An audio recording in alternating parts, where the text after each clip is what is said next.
Bonjour à tous, ravie de vous retrouver sur 8 Mont-Blanc pour cette émission spéciale. Nous restons mobilisés entre les deux tours des élections départementales en vous proposant 2 débats pour comprendre les grands enjeux dans nos départements. Et aujourd'hui, je suis en compagnie des représentants de différentes forces politiques toujours en lice pour le second tour en Haute-Savoie. Il se tiendra ce second tour ce dimanche 27 juin. Objectif, élire les 34 conseillères et conseillers départementaux qui représenteront les 17 cantons haut-savoyards. Sur ce plateau sont donc avec moi Christelle Pétex-Levet, bonjour.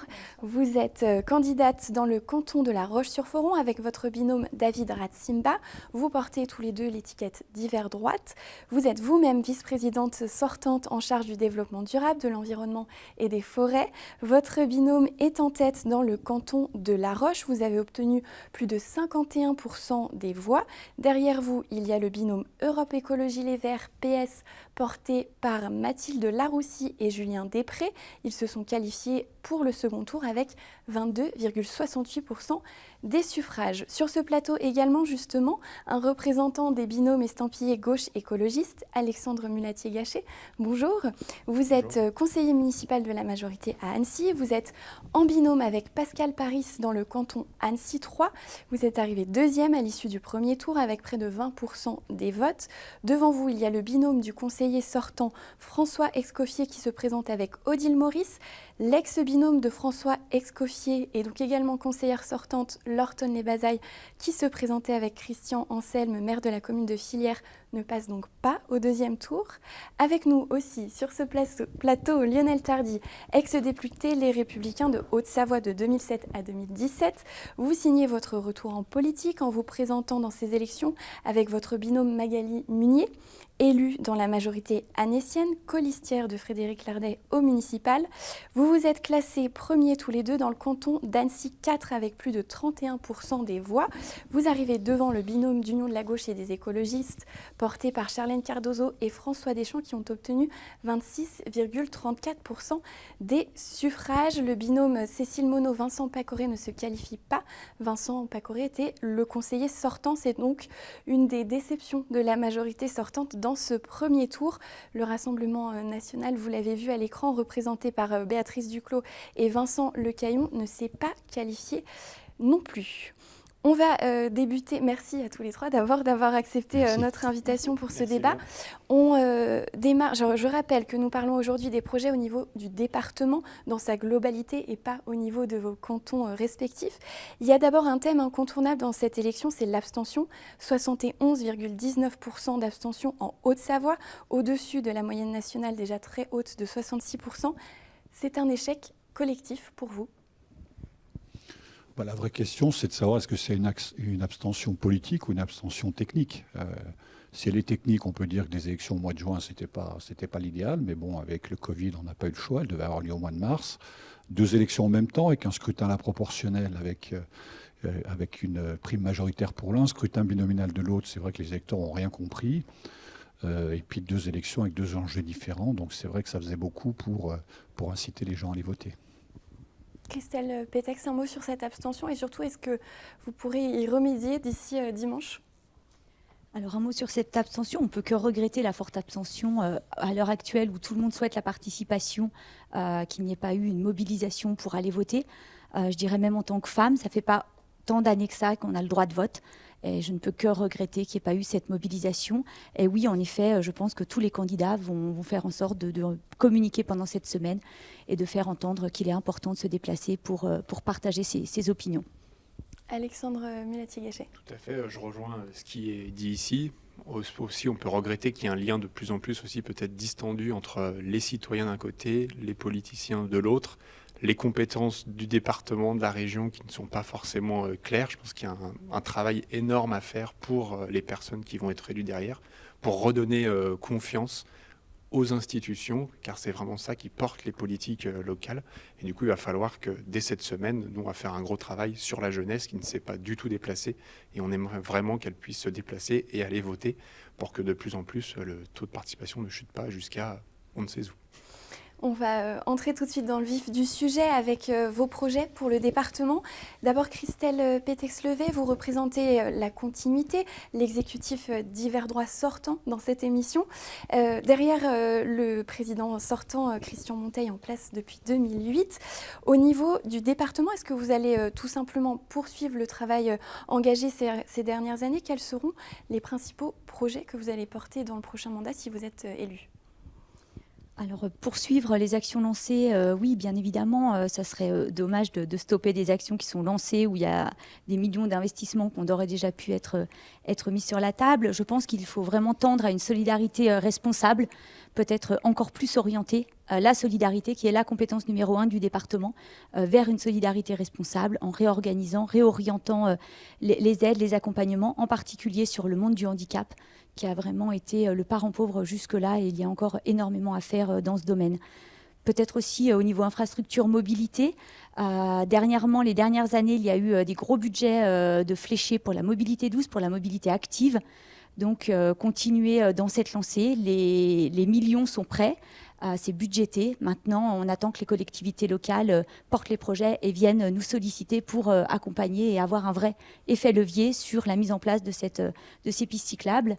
Enfin, autour d'une des troisièmes compétences du département, qui est de l'éducation, il y a 5 collèges qui sont prévus dans les années à venir sur tout le département pour arriver à réorganiser les cartes scolaires, à donner un petit peu un nouveau souffle aux collèges pour avoir des collèges de taille acceptable, de taille de 600 élèves, environ 700 élèves dans l'avenir, pour avoir des bonnes conditions de travail et d'éducation.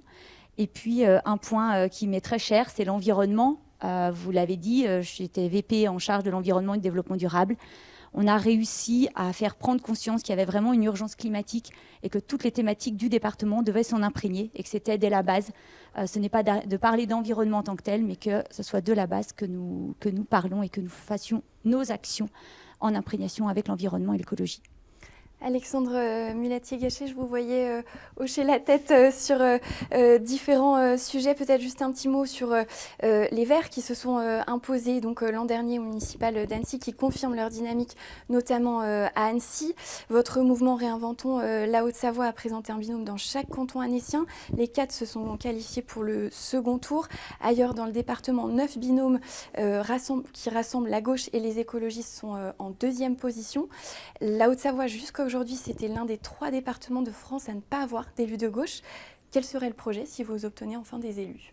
Effectivement, comme vous l'avez dit, on sent qu'il y a un mouvement. Il y a un mouvement de fond ici en Haute-Savoie sur un département qui n'a jamais connu d'alternance. Du coup, il y a une grande partie de nos citoyens qui ne sont pas du tout représentés et on se retrouve avec une unique majorité depuis de trop nombreuses années.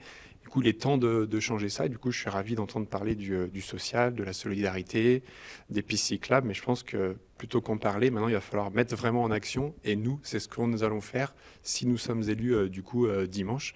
Et sur la partie justice sociale, on dit souvent, oui, la Haute-Savoie, c'est un département riche, il y a de l'argent. Oui, il y a de l'argent, mais les inégalités sont beaucoup plus importantes que dans d'autres départements. Il est temps d'innover vraiment sur cette partie sociale, pour accompagner les personnes qui sont en précarité, aussi en très grande précarité. Il manque énormément de travailleurs sociaux. On réduit de plus en plus les budgets sur la partie sociale. Et je pense que nous, départements justement qui avons les moyens, on veut aller plus loin dans pour les travailleurs sociaux, pour en recruter plus. Et surtout, ne pas oublier les jeunes qui ont beaucoup souffert avec la crise Covid. Sur la partie, forcément, nous, on va représenter la partie écologique, un virage écologique fort, avec des gros réorientants d'investissement sur le routier pour arrêter cette politique 100% routière et passer sur la multimobilité pour soutenir les différentes, on va dire, initiatives, aussi bien, on va dire, que sur les différents endroits du département, pour des trams, pour des bus, et pouvoir promouvoir la mobilité douce et mettre en place vraiment un schéma directeur de vélo et pas mettre juste des petites pastilles à droite à gauche et mettre quelque chose pour pouvoir se déplacer dessus. Et ça, cette mobilité, je pense que c'est vraiment l'enjeu sur le mandat qui arrive pour pouvoir améliorer cette qualité de l'air et protéger ce territoire. Et je pense que personne ici autour de la table dira à l'inverse, qu'on apprécie tous et qu'on veut vraiment protéger dans les années à venir pour nos enfants. Lionel Tardy, vous avez affronté au premier tour le conseiller départemental sortant. Vous portez l'étiquette de l'Union de la droite. Si vous êtes élu, comment vos projets se démarqueront de ceux de la majorité sortante ? Sur plusieurs points. Bon, je rappelle que le budget du département, c'est environ 1 milliard d'euros. Ça a été dit, sur le social, c'est à peu près 400 millions d'euros. C'est la principale compétence du département. Il y a des gros débats aussi sur la mobilité. Sur la mobilité, nous, on l'a dit clairement dans nos documents de campagne, il faut réorienter les budgets. Pourquoi ? Parce que les technologies évoluent. On l'a vu avec cette crise sanitaire. Beaucoup de gens ont acquis des vélos à assistance électrique. Ça permet de faire des trajets beaucoup plus longs qu'avant. Moi, quand j'ai rencontré la mairie de Chavanot, voilà, ils m'ont dit maintenant, on a plein de gens qui viennent à vélo, alors qu'avant, c'était un obstacle le fait de monter jusqu'au Brécy. Ben, il faut aujourd'hui mettre les infrastructures et la sécurité en rapport pour que ces personnes-là puissent effectuer leur trajet domicile-travail en vélo. Donc, il y a des choses qui ont été faites par la majorité en place. Alors, est-ce qu'on aurait pu faire plus ? Il y avait 10 millions d'euros qui étaient consacrés par an aux pistes cyclables en Haute-Savoie. La moyenne dans les autres départements de France, j'ai regardé, c'est 3 millions. Donc, on peut dire qu'on était au-dessus. Maintenant, sur un budget d'infrastructure de 114 millions d'euros, on peut peut-être faire beaucoup mieux. Voilà. Mais je pense que c'est l'évolution des usages qui fait que la nouvelle majorité, naturellement, va faire les investissements dans ce sens-là. Vous avez parlé notamment, Christelle Pétex-Levet, des compétences. Pour rappel, pour n'en citer que quelques-unes, il y a, les départements traitent notamment de l'action sociale, de la culture, des routes, des collèges. Je vous entendais soupirer à l'écoute des arguments, notamment sur la mobilité.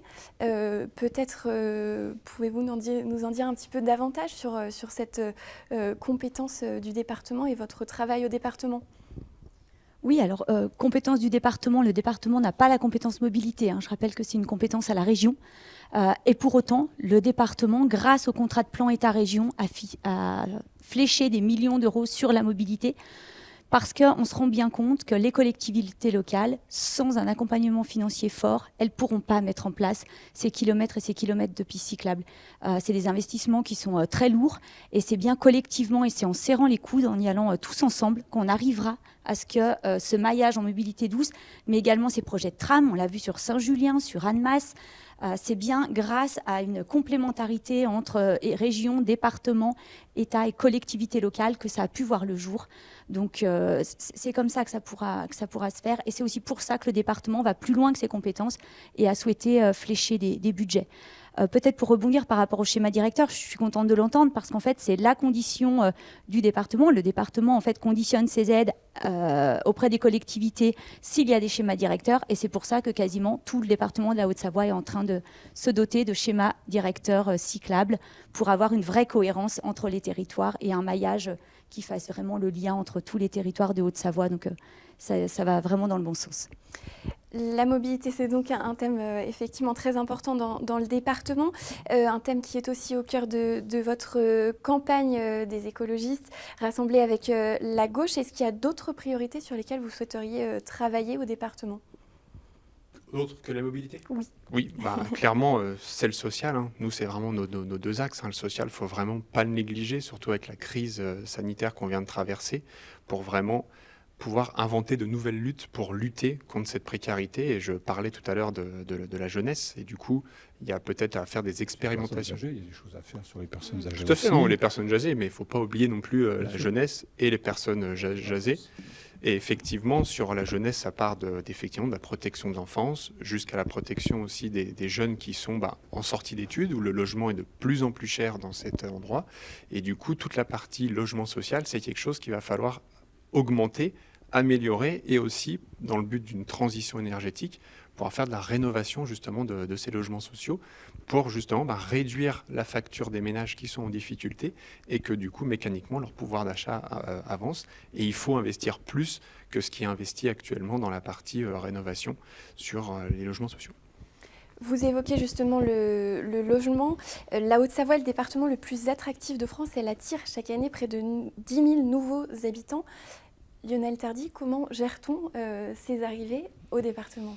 C'est pas simple, ça représente 10 000 habitants, ça représente sur la région d'Annecy 4 000, c'était un des débats 3-4 000, c'était le débat qu'on avait dans ces élections. On ne peut pas mettre de frontières, voilà, on a un territoire attractif.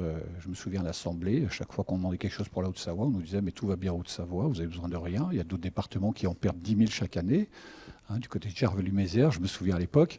Que faire? Je crois qu'il faut construire du logement. De toute façon, il y a une forte demande parce qu'il y a les nouveaux arrivants, mais il y a également tous les couples qui se séparent. Donc, il ne faut pas, au niveau des permis de construire, il faut construire, alors intelligemment. Il faut densifier les centres-villes si on ne veut pas consommer de terres agricoles. Alors, quand on entend certains, on détruit une villa pour faire un immeuble, tout le monde crie. Mais si on ne fait pas ça, on construit pas, on ne préserve pas de terres agricoles de l'autre côté. Donc, il faut faire ça intelligemment, il faut davantage de logement social, on est d'accord, il y a des lois pour ça, certains ne les respectent pas, il faut qu'elles soient respectées. Et puis le département, ça a été dit, ça fait partie, moi, de mes ambitions. Il y a 9 millions aujourd'hui qui sont accordés sur le budget social, sur les 400 millions pour le logement aidé. Il faudra aller au-delà de ça. Notamment en aidant, on avait des communes qui nous faisaient la remarque en disant certaines communes ne sont pas soumises à la loi SRU, elles font malgré tout des logements sociaux qui leur coûtent, avec des remarques de leurs habitants, mais ça serait de dire pourquoi pas aider ces communes-là qui n'ont pas respecté les quotas et qui font l'effort de le faire, d'avoir une aide du département pour les aider à construire davantage de logements aidés, de logements sociaux. On évoquait aussi l'action sociale. Une des problématiques du département, c'est réduire ces écarts très importants entre les ménages les plus aisés et les moins aisés. Comment fait-on, Christelle Pétex-Levet ? Réduire l'écart, c'est une vraie question. Je pense que c'est plutôt donner une vraie place à tout le monde. L'écart, il est là. Je veux dire, c'est compliqué. C'est aussi un fait. On a un territoire qui est en partie frontalier. Mais par contre, c'est donner vraiment une chance de bien vivre à tous les Hauts-Savoyards. Et c'est, par exemple, mettre en place des épiceries sociales et solidaires, choses qui sont faites sur le département. C'est accompagner avec des nouvelles typologies de logements aussi, avec la mise en place, par exemple, des BRS. C'est donner la possibilité à tout type de ménage de pouvoir bail réel solidaire. C'est vraiment un nouvel outil qui permet de devenir propriétaire de son logement en louant le foncier avec des prix 2 fois moins chers. Et typiquement, là, ça serait intéressant que le département finance pour baisser encore les prix et donner aussi une possibilité à ces ménages de devenir propriétaires sur le département, par exemple. Il faut aider aussi les plus fragilisés. On l'a dit, on sort de crise.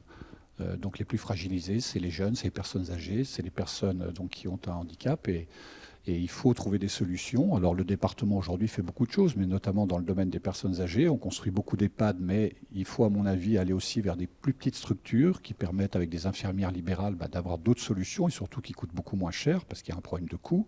Tout le monde ne peut pas aller en EHPAD aujourd'hui, ça a un coût pour les familles. Donc quand on dit qu'il y a des fractures entre les revenus, et voilà, il faut avoir des solutions comme ça. Au niveau des soignants aussi, on a un vrai problème. Il faut qu'on forme davantage de personnes d'aides-soignants avec tous les problèmes de diplômes et les équivalences. Donc là aussi, toutes les personnes qu'on a pu rencontrer nous ont fait part d'un énorme problème au niveau des soignants. Donc il faudra aussi que là, le département soit plus ambitieux.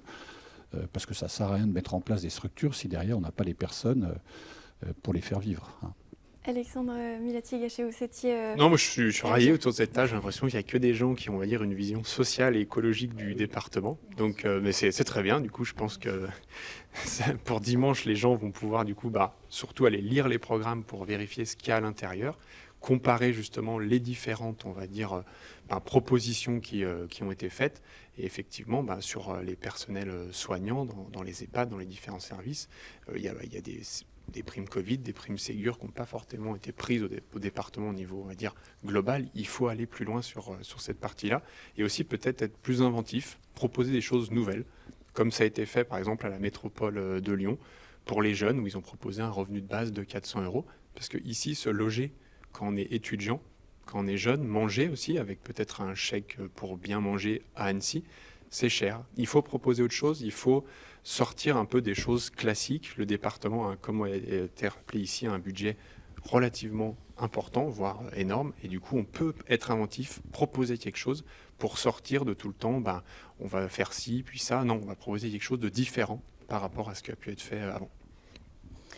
Merci beaucoup à tous les trois. On arrive petit à petit vers la fin de ce débat, mais vous avez largement le temps de conclure. Peut-être Lionel Tardy pour résumer un petit peu votre projet, tout simplement, et pourquoi voter pour vous ce dimanche.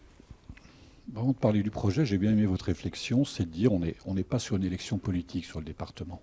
On l'a bien compris, il y a un certain nombre de compétences obligatoires, notamment le social, voilà, donc qui s'impose à tous. On a les collèges, on a toutes les infrastructures, donc c'est des choses, des compétences obligatoires.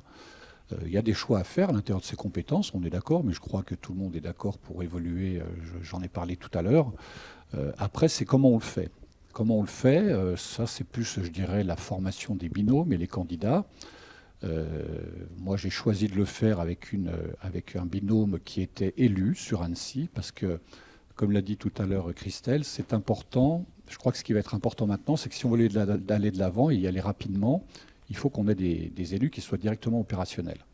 Donc ça veut dire quoi? Par exemple, vous l'avez dit, moi j'étais un ancien élu LR, je ne le suis plus aujourd'hui. Je me suis associé avec une maire adjointe Annecy en charge de l'environnement. Pourquoi?